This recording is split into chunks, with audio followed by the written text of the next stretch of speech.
This is Atlassian's public roadmap, and in this video I'm going to review it and see if it's aligned to their strategic goals. If you're not familiar with Atlassian, you might be familiar with Jira, which is the more popular tool that is used by software engineers and product teams and development teams. They also have a suite of tools that is going to help teams not only throughout the development, but also through the documentation, planning, processes, and delivering of their work. So if we take a quick look at the vision of Jira, they're building teamwork solutions for high-performing teams. So for example, Jira, Confluence, Jira Service Management, which is Jira basically for customer support teams or more for like DevOps teams. And then Loom, which I guess that it was an acquisition relatively recent. I don't know when this happened. I think that Loom used to be an independent company in the past. Sounds like for the quote that I have here from their founder. And here you can see that they don't focus just on software engineering teams or product management teams, which used to be the two teams that they were focusing the most in the past. They also talk about project management, marketing, design, IT, and so on. So they don't want just to focus on the development side. They are expanding towards more like the business side as well. So what I did next to understand better what is the strategy of Atlassian, I went through the shareholders' letters and the transcripts from the latest earnings calls that they have had. And you can find these ones easily in their website if you want to go and take a look. One of the first things that they mentioned there is that they have recently signed a very big deal with Google Cloud. And I assume that this is not only for deploying their own infrastructure, but also all the data of all the cloud services, especially if you think about the Cloud Jira, Cloud Confluence, that they're promoting. They don't want people to install it on premises. I don't even know if that's an option anymore. I know that it was in the past, but they're probably hosting all the data in Google Cloud, sorry. And then, of course, surprise, surprise, the next topic that they will talk about being very strategic is that AI is a tailwind for Atlassian's business. But isn't that the same for everyone else in software development? I would say so if they do clever investments and they do clever strategies. But let's not dismiss this strategic goal as AI hype, because there might be something behind it.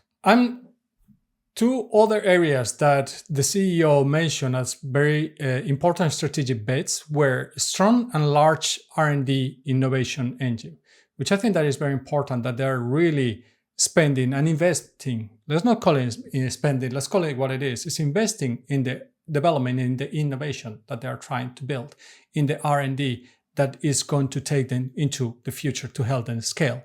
And also world-class unified cloud platform. And I think that this is very important, what they call the teamwork graph, which I assume is the view of the overall way of working and the systems of work that they talk about from the companies. They have a very good understanding of how an organization is working and the dependencies between the work of the people or the teams in the organization. This can bring very great insights, and if applied properly, AI can be very powerful in this area. So having said that, I extracted what I think are going to be the four main strategic goals for Atlassian. The first one being systems of work philosophy. Basically, Atlassian is trying to break it down all the silos between IT and business teams. So think about your engineering team, your product team, whatever you place your product teams. Sometimes people place it more in the business side, sometimes people place it more in the engineering side, sometimes in the middle, and then the business teams, the purely business teams that more traditionally known are then are going to be your marketing, are going to be your sales, your support teams, and they want to bridge that gap. And they say that they have been growing a lot the usage of Atlassian's tools in those business teams compared to the past, where it was very focused on the IT and the R&D teams, basically. Meaning, they become a very important piece of the puzzle for the tooling for enterprise companies. And this takes me to the second strategic goal, which is serving the enterprise. So as you can imagine, they have probably conquered most of the development market. They have a big share of it. And The question now is how they scale and how this is implemented by large enterprise customers. And this is, I think, that it's a lot on the go-to-market and how you sell to these accounts, and also how you bring in the capabilities in your product to really support these enterprise customers, because they have a set of needs that is quite different from the ones that the smaller or medium companies typically have. Then they talk also about the cloud migration. So basically, they continue to drive their customers from on-premise data center products to the cloud. So they want that everybody's on the cloud. And having worked in companies that have both, there's a clear benefit of running everything in the cloud. You are able to keep everybody on the most or latest or most up-to-date version. You reduce a ton of work, of maintenance work, that is very difficult sometimes to maintain when you have a ton of different versions installed in the customer's premises. And you might not have even the visibility or very well understand why something is not working. It doesn't give you much of the data because you're not hosting the data. So AI capabilities are more limited, or how do you train your AI? So that's something that basically they see that cloud migration as a key driver for long-term revenue growth. And then again, this leads us to the final strategy, which is AI innovation. So they are heavily investing in AI, which they call Atlassian intelligence, which kind of reminds me of Apple intelligence. I don't know why companies want to do these things. I'm a very simple-minded person. AI is artificial intelligence. Just don't try to make it work with your own company name. I don't know. Sorry. Just nitpicking, I know. But one of the things is that they are building AI-first products like Robo and other products that are going to help them really take advantage of that knowledge that they have of the organization, of all the teams, and how the data or the implications, consequences, or reasons why something happens, they might be able to trace it down much better because they have levels of access of information to even code level from the customer's point of view. And to do this, they are also adding a set of new products or developing a set of new products that is going to help them bring this growth and bring this bridge of bringing the knowledge of all the data that are in those customers, to build those capabilities, to build that new knowledge that is going to bring value to the customers, to the businesses that they're working with. If you want to build a system that is going to help you align your development efforts with your strategic goals, I put a course together for you to help you build this process in your company. Go check it up in the description down below. And before I go and take a look into the roadmap, I want to say couple of disclaimers. First of all, I want to thank Atlassian for having the public roadmap and having this information. I think this is invaluable, not just for me for doing these reviews, which is obviously it is, but also for anybody that wants to understand where Atlassian is going. For big customers that want to adopt it, they understand what is the goals and where Atlassian is going in the future. I think this is brilliant. Again, what I say for all the other roadmaps I've seen. I don't have access to any full roadmap or strategy from Atlassian, so this is not a complete analysis. I'm just basing this analysis based on the public available information or publicly available information. I obviously don't know what is their full commercial and go-to-market strategy, and of course a ton of growth is going to come from there. I can understand a little bit based on what they are talking about, that they are focusing more on these big customers, enterprise customers. Those are the ones that are going to bring the big deals and the big scale for Atlassian's products. And in the end, this is an exercise to demonstrate you how the lack of strategic alignment is a problem that is more present in most of the companies, and some recommendations on how to improve your strategic alignment. And this is not just something that I say, there's a ton of literature backing up this. So if we now go and take a look at the roadmap, as I've done in other videos, I like to basically take everything that is here into an Excel sheet so I can more easily bucket things together and understand what or where the focus is. So basically, I just copy pasted what was in the other roadmap here, and I added a couple of new columns here. The strategic goals. So based on the 4 strategic goals I mentioned earlier, where do I think these opportunities, tasks, features, whatever you want to call them, they are focusing on, whether they are strategically aligned or not. I'll come back to that later. But for now, I would like to do a little bit of a quick summary of what is in the roadmap.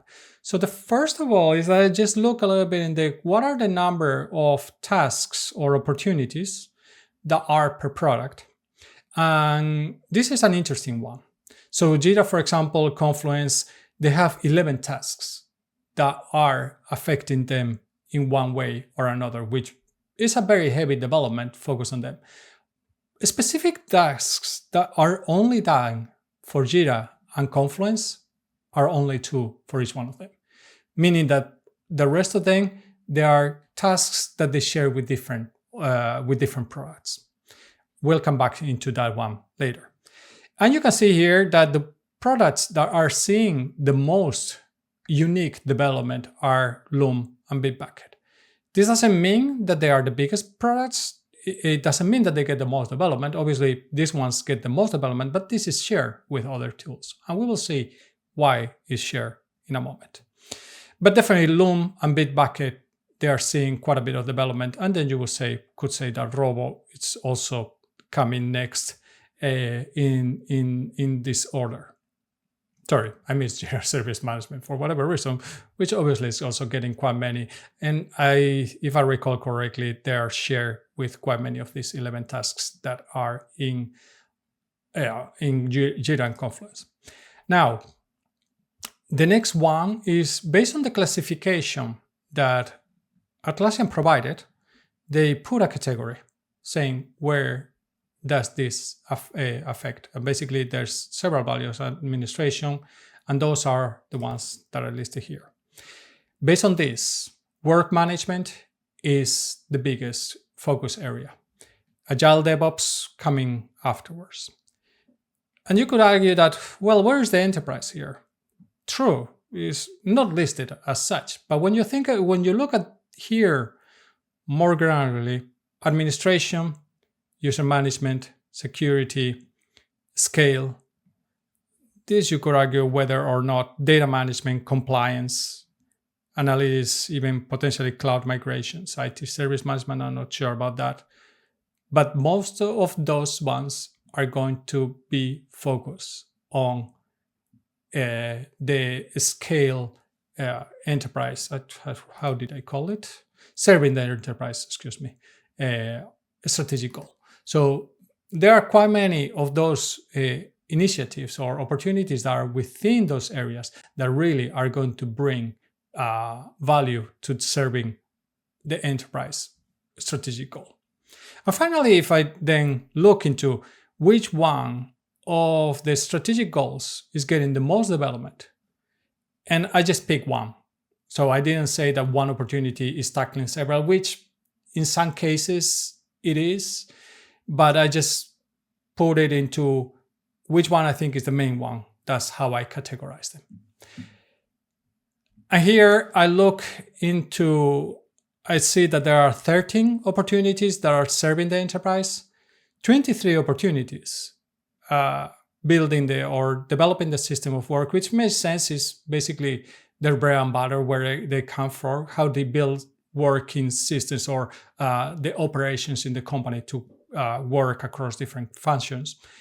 Then AI innovation, which obviously there's something that they talk a lot about. And then there's the cloud migration. And as I said, it's not that they are just unique. I just put the ones that are mainly focused for cloud migration. Obviously, there are several in the serving the enterprise that you could argue that they also affect cloud migration. Now, I would like to do maybe a bit of honorable mentions of what I think I see in the roadmap that it's quite important. The first one is compliance related. And I think that these are very important because they're going to help. They're going to help the serving the enterprise serving the enterprise customers or goal, strategic goal. And now I'm trying to talk and find things at the same time, which is clearly not an ability that I have possessed too much in my skill set. And I think that these two opportunities are two that really are focused on bringing compliance. One of them, I'm not completely sure which one is, but something that is C5 is a German government-backed attestation standard, and accessibility support in primary experiences, which again is something that it has become more and more relevant to have really good accessibility in your products. The next one that I would like to talk about is related to data hosting. And I think that here there's data residency. I think that these three, for example, there might be more, but here you can see that this is a very critical piece of the puzzle for serving the enterprise, because many countries have regulations that the data has to be hosted in a certain country or a certain region. And this is basically addressing this. If this is not there, some enterprise companies will not adopt the product, no matter how good it is. It might tick all the other boxes. If it doesn't tick the compliance boxes, they won't move forward. This is something or a move to help to serve the enterprises. The other one that I wanted to talk about that I think that is also very important for the enterprise purposes is include Loom on Atlassian's SLA of 99.95 uptime for enterprise. Loom being a relatively recent acquisition, I think it's 2 years ago that it was acquired.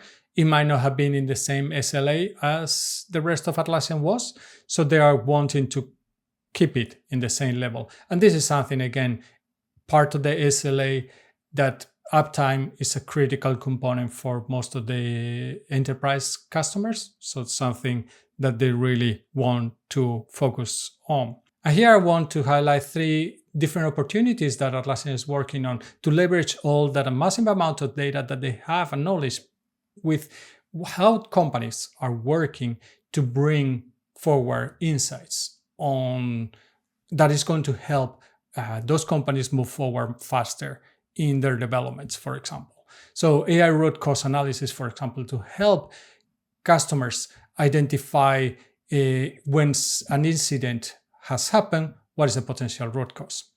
They have also this one with RoboChat in Bitbucket and Jira Data Center connector to Robo. Basically, centralizing the organization's knowledge across data center and cloud sites with Robo to streamline teams' workflows, as they describe it themselves. So basically helping you find the answers based on all the knowledge that is in your organization. So hopefully this removes the need of trying to go through search, which has never been great in some parts of Jira, especially I remember Confluence. jQuery, I believe it's called, that was awesome if you know how to use it, so that I really like. And the other one, you don't have to be trying to navigate through all the folders, so hopefully that's something that is coming forward more in the future. And finally, I want to mention my personal favorite, because I have worked with Jira, I have worked with Confluence in the past, and definitely this has not been my favorite thing ever, is that every time that you were working in a document in Confluence, you had to remember to publish it, because otherwise people go and they don't see your latest updates. And you might be an expert and you might remember, but not all your teammates are going to remember that, and they're going to keep it without publishing. And then everybody's going to be confused why the information is not there. I've seen this so many times happen. So finally, let's say that Confluence Live Docs is going to be a thing, which is a big thumbs up, a bit late, but hey, it's a big thumbs up. And then finally, I estimated what I think are the opportunities that are bringing strategic alignment on this roadmap. Which ones are things that really are going to move the needle forward? And this is impressive. Out of 30, only 3 were not strategically aligned, which is pretty impressive, I have to say. I don't think I've seen this level of alignment. No, actually, I have not seen this level of alignment in any of the other product roadmaps that I've been reviewing. So now let's talk about what I see that is working in this roadmap. So having reviewed the roadmap and having seen now all the opportunities that Atlassian has there, I would say that this is a very strategic and very focused roadmap from Atlassian. I think that it's also a very strategic communication tool for Atlassian to really help their potential customers, their investors, to see that they really are focusing their development efforts, aligning them to their strategic goals. And I think that this is important because they are really showing that they are following the plans that they have talked to their investors, to their customers, to whoever is interested on the work that Atlassian is doing. So I think this is really good. The level of alignment, again, really, really high. Also, it's working that there's a lot of focus on scaling and winning the big customers, so serving the enterprise. I think that this is one of the key areas for Atlassian to really shine or really start bringing that scale and growth into the company. As well as doubling down on their strategic or the more core part of the business, the systems of work. So I think that that's also very important. And finally, they have focus on new products. And not trying to maybe overcomplicate existing products, but trying to bring the functionality in new products. And then trying to keep those mature products relevant. So think, for example, Jira and Confluence. They might not see a ton of development only for them, but they're seeing a ton of development to help scaling up the way that they can be adopted by those enterprise customers, for example. What could be improved in this roadmap? So one of the things that many of these public roadmaps have, and maybe because they're using it a different way and they're using it more like a strategic communication tool, they don't want to have this here, but they don't have any kind of customer feedback or a voting. I think that there's good sides and bad sides to this. The good side is that it helps them stay very focused on their strategy. The bad side is that they are not incorporating potentially very good feedback that they could be getting from the customers. But of course, they don't want their roadmap to be very based only in customer requests, because that might take them away from their strategic goals. So there's pros and cons, but maybe a voting, commenting even on those ones, maybe not suggesting, but just commenting on the ones that they have there could bring visibility, could help them understand, bring that community aspect into the roadmap. The roadmap seems to include only major initiatives, and this is something that I think that this is a roadmap of the main opportunities. But there's nothing about maintenance. And I cannot believe for the life of me that there's no maintenance, technical depth, bug work with so mature products as they have with Jira, Confluence, Bitbucket.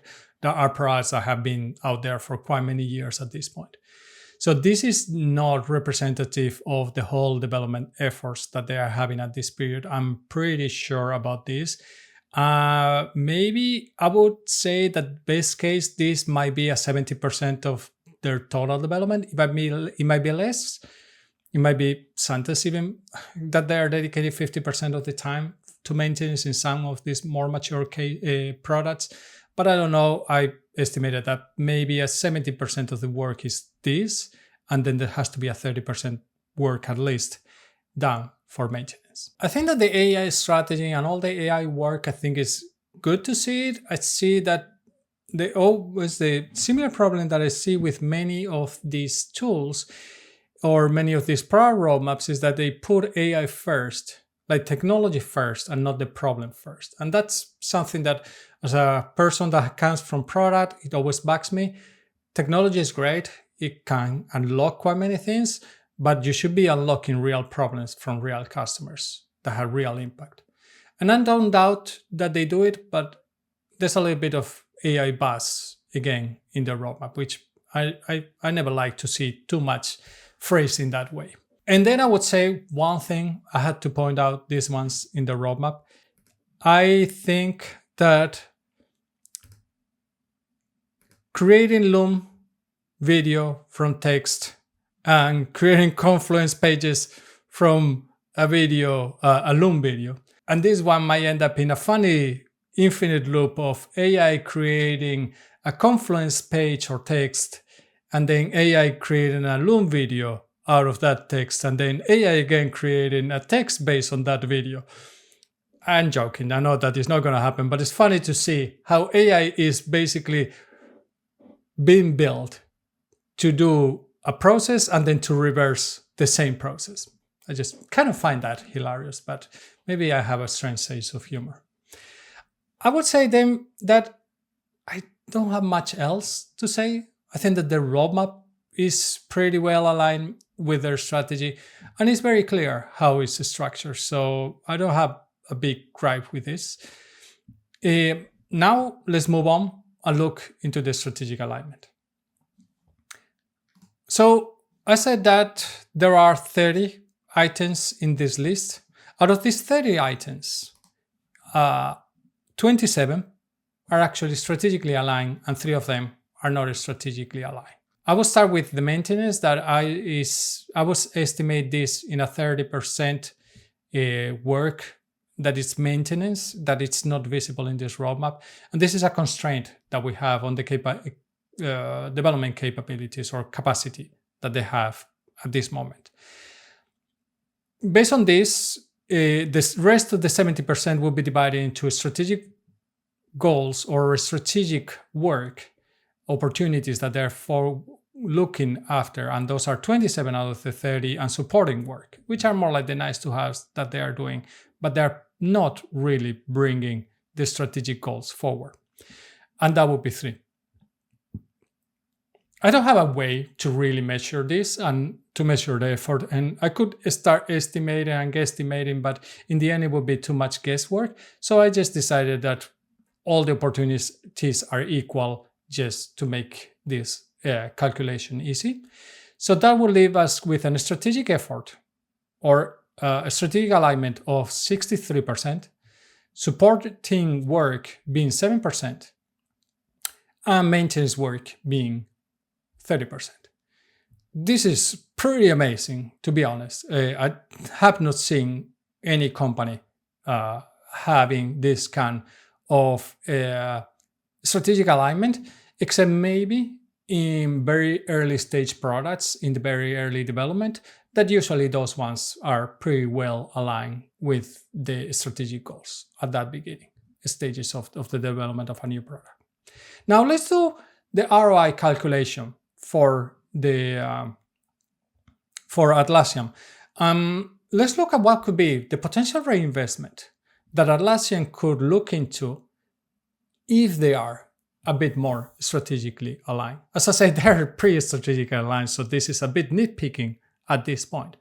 But nitpicking when you have very big teams, it can actually mean a lot of money. So for doing the ROI calculation, we will need to estimate several things. The first of all is the company size or the personnel. This is estimated to be around 12,000 people.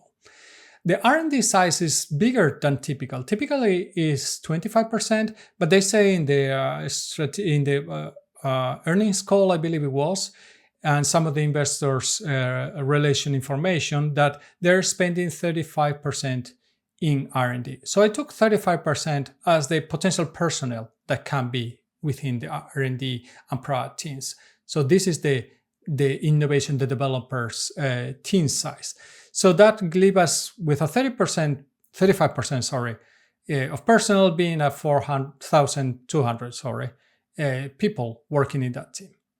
Then the cost per FTE, meaning not just the salary, but the costs of having the personnel in the company. This includes other things like social security and whatnot.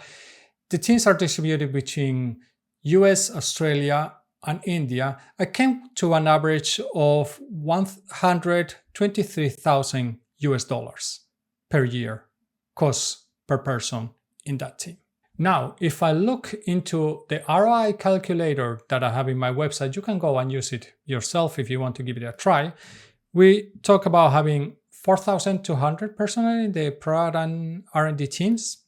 We talk about 123,000, so basically the same as I already have there.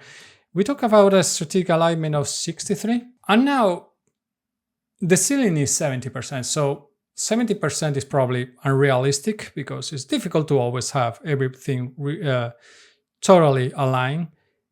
But if we would add 1 or 2 opportunities, because there were 3 that were not aligned, and if we think that what happens if it's 67%, they could potentially have 20 million that they could reinvest. This could fund to new opportunities. This could really, it's not just fund the 2 new opportunities. These opportunities could bring new growth to the company.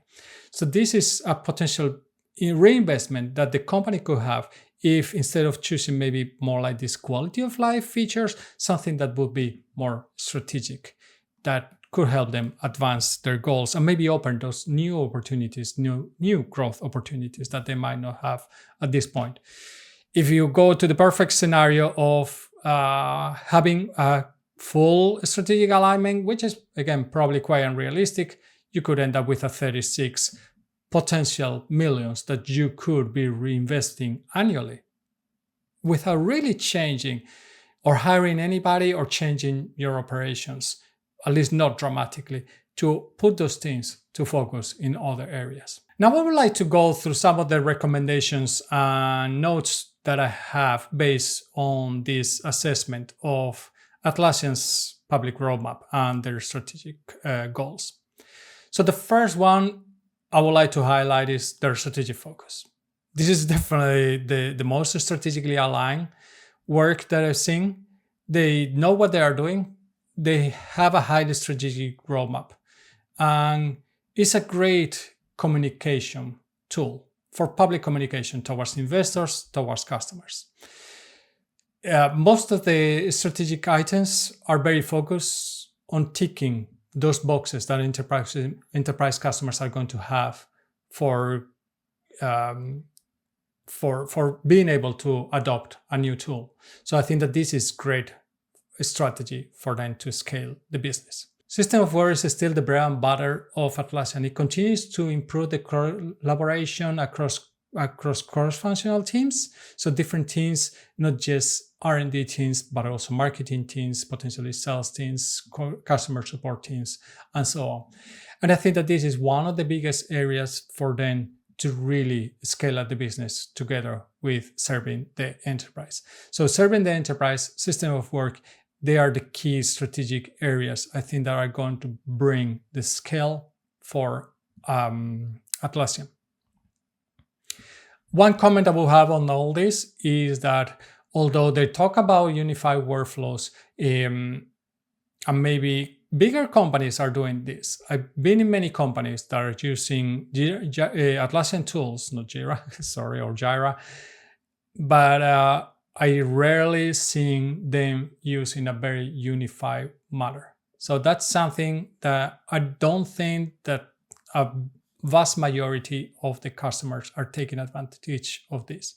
Is this a problem if they're still the customers? Well, they're paying customers, but if they're not using your full suite, they might be potentially not getting all the value. And at some point, it might be that your tool becomes replaceable because they don't see the full value of the tool. So it's something to pay attention to. I'm not saying that it's a big problem or something that happens, but I'm pretty sure that that's something, because I've seen it in companies, and there's always the consideration that should we continue using this or should we move to some alternative? And it usually has been with some Atlassian product. I think that they have a good mix between mature new products. Jira and Confluence see little development from their core value, but they see a lot of development when it comes to scaling and to serving the enterprise. Loom, Bitbucket get the most investment when you see about bringing more value to those tools and making them more different. And I think that this is not a bad strategy. Jira, I'm not sure how people pronounce it, Confluence are very mature tools that have a ton of capabilities. Adding more capabilities sometimes is going to make them more complex. And they are fairly complex. So reducing complexity probably would be a better thing than anything else in some of those tools. But I think that is a very clever strategic goal to make them more capable for those enterprise customers. That helps them open the doors for those high ticket deals that they are after. The AI strategy seems to be okay, but I would say that I still miss a little bit the opportunity of not talking so much about the technology, but talking more about the problem or the opportunity that they see instead of focusing so much on the technology. Because when you only talk about the technology, people might focus on the hype, and the technology can be used in many different ways. So I like to see focus. When you just talk about AI, AI can be used in many different purposes. So bringing the focus of why AI and in which cases AI is building or being used, I think that will help bring the focus to the teams to understand better which areas are they focusing on. I'm not saying that they are not doing that internally, given that the roadmap is very strategically aligned. I would say that Atlassian has moved away from trying to be the best of breed to move more towards an integrated suite. Atlassian basically is not just a couple of tools anymore that were in the past. Mainly, originally, the ones that I knew the most were Jira or Jira, Confluence, and Bitbucket were the typical ones that you saw in many companies.